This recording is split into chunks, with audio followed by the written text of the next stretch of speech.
Corona Extra revisited.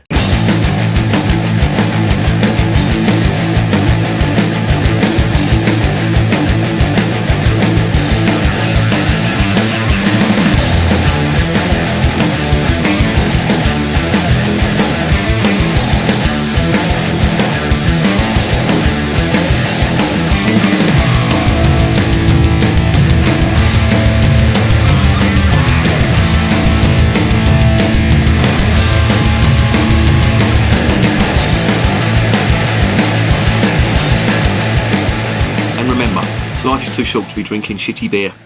Welcome to another edition of Bangs, Bikes and Booze Reviews.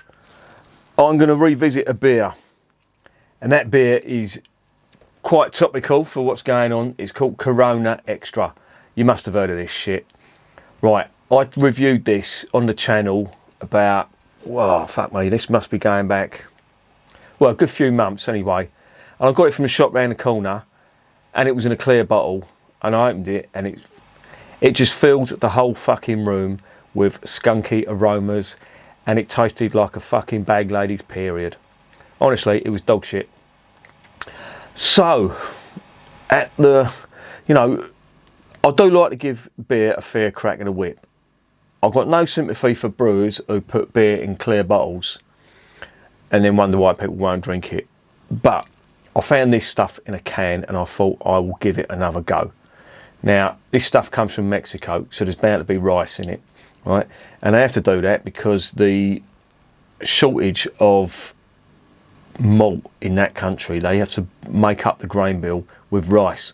Quite a few people do it. Budweiser do it with genetically modified rice. So you just remember that when you're drinking your bottle of Bud. All right? I will not fucking touch the stuff. I wouldn't use it to put out a fucking fire. That's how much I don't like that stuff. But this stuff, as I say, I did review it, and it wasn't that great, to be honest. But now I've got it in a can. There's no chance of this being skunky, so I am going to revisit it. I've been recently reading that the Corona Brewery, or the people that brew this, Cervecería Modelo. Fucking, I can't even read that name. It's all in Spanish. It's brewed under license from Cervecería Modelo. Something like that. Do you know what? Why am I fucking doing the fucking barking when you lot can read out there? That's what it is. Right. It's brewed under license. Where is that brewed? Oh, fucking AB InBev. I might have fucking known that them bastards would have something to do with it. Ingredients. They don't use rice. They use maize. Of course, it would be maize, not rice. A lot of Far Eastern brewers use rice. Sort of South America and all that, of course, they're going to use maize because maize is more abundant and it is fermentable as well, so they use that as part of the grain bill. Let's investigate it. No, so, just before we do, I was reading that the brewery was suffering really badly because people had stopped buying Corona beer because of the coronavirus. You just think, oh, for fuck's sake, really? But apparently so. It's been going since 1925. I don't know whether you remember this from years ago, but you had to stick I think, was it a lemon or was it a lime? One of them had a lemon, one had a lime. I think this was lemon. But I can't remember. I remember when it first came out, and do you know, the first place I tried this was in a pub that used to be around the Angel in London, and it was a venue, and I was doing a gig at the time, and that would have been in the late 80s, I think, or was it the early 90s? Can't remember, but I was doing a gig there, and it was called the Pied Bull, but it changed its name to the Powerhouse. When I was playing there, it was the Powerhouse. It hadn't been called that long. It's fucking sadly gone now. I think it's an all-bar one now. But anyway, that's the first place I sort of tried it. You know, they stuck a fucking lemon in it, or a lime, I can't even remember what it was, and I still thought it was shit. And I went back to drinking, what was it I was drinking at the time? I think it was Webster's Yorkshire Bitter.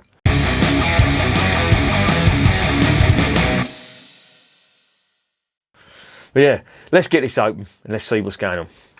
Before we do, This is 4.5%. It's a 330ml can. I found this in Lidl's on a shelf all by itself, and I thought, do you know what? I'm going to give Corona another crack at the whip. So let's get it open and let's see what's going on.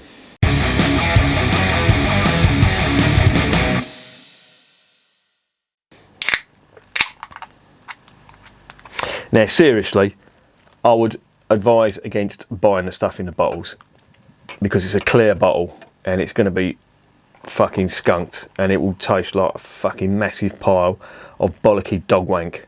Trust me. Look at the review. I'll put a link to the review in the comments section below.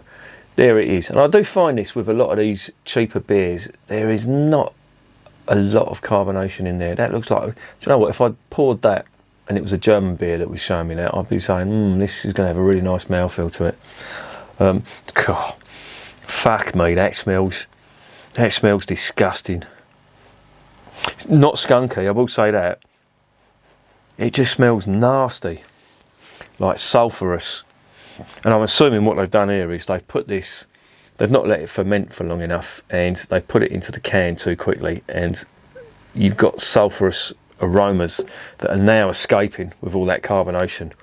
And I'm sniffing it, and it's just going all up my nose. Sulphur. You know what sulphur smells like, don't you? Right, okay, so let's calm down a little bit now. It's quite grainy.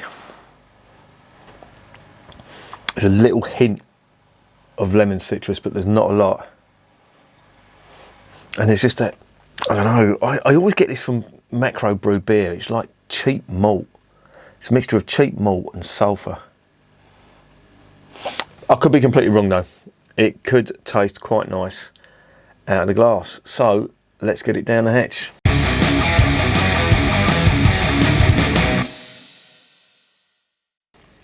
Cheers.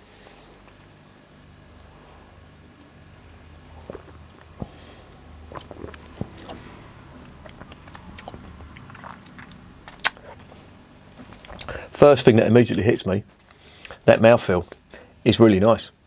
And I can see that from the amount of carbonation that's in there. And in fact,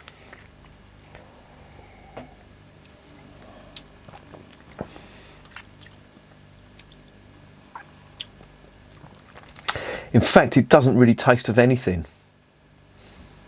There is the faintest hint of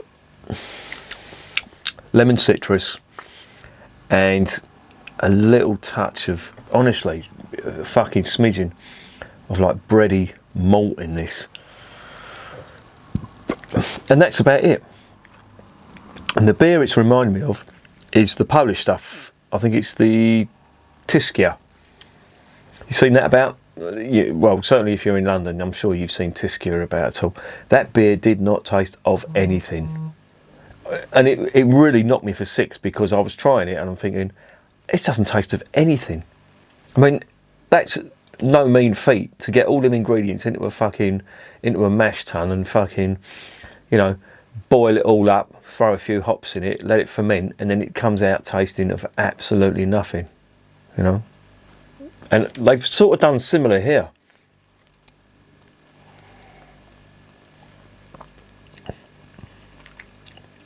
Honestly,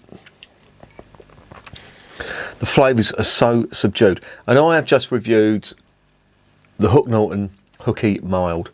Now, mild is, in a lot of cases, it's low on flavour, but the flavour is definitely there.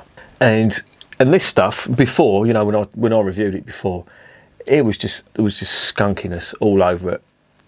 And I'm sure that's why they put the fucking lemon in there, is to disguise the skunkiness. And this stuff, out the can, do you know what? The mouthfeel isn't bad. If you could get these for about fucking 10p a can and they're still in date, stick them in the fridge, make sure they're ice cold on a hot day like this, or if you're having a barbecue, and you just want a palate cleanser. And that's, by that I mean you literally just want something to fucking wash food down, you don't care about, you know, what it does, as long as it cools you down and it washes the food down in your mouth. This ain't a bad option, actually. The mouthfeel, I have to say, is really good. It's lovely and smooth. You can feel the bubbles in it. They are minute. And I'll tell you something, a lot of macro brewers could learn. I don't know what they've done here, but you can see, I don't know, let me get that up to the light. Can you see that? There is still a little bit of carbonation in there, but that is super smooth. But it just it doesn't taste of anything. And I'm glad I tried it again, because I'm not going to be as scathing now. There's nothing really unpleasant in that. It just doesn't taste of anything.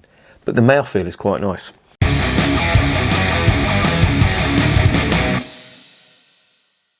So what's the verdict on Corona Extra out of a can?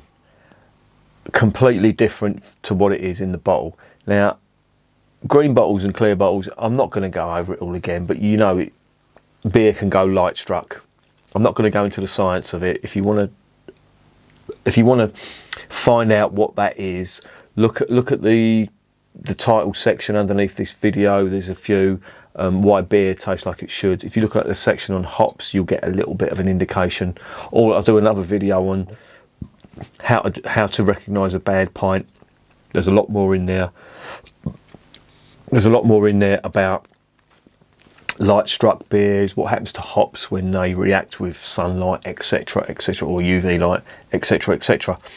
But this does taste a lot better than the stuff in the bottles. Well, no, that's a lie, because it doesn't taste of anything. But not tasting of anything is better than it tasting of skunky nastiness. What am I going to give that out of 10?